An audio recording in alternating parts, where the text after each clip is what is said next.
It's a good question. This is from another former guest of the Money Movement, Paul Rosvoneberg from Sablier Finance, a really cool streaming payments protocol project. Question from Paul is, USDC is an upgradable smart contract.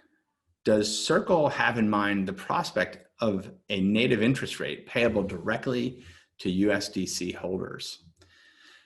So a couple things here. The first is, so USDC, the standards for the technology and the functionality and what's possible is governed by Center Consortium.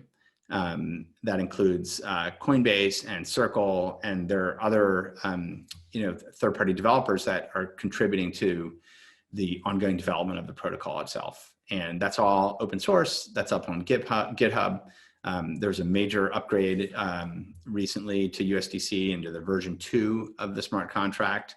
That was the first time USDC had seen any upgrade since it launched 2 years ago. And I think we're quite sensitive about making changes because we're dealing with essentially a dollar payment system that you have to be extremely careful about changes to.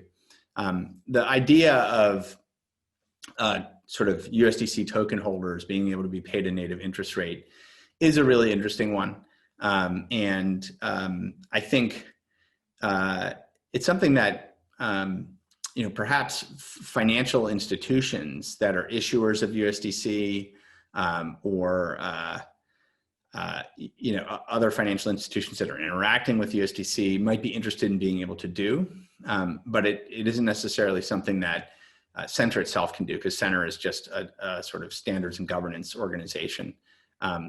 But the idea of creating features in USDC that allow for kind of payments into USDC token holders is definitely something that we've talked about.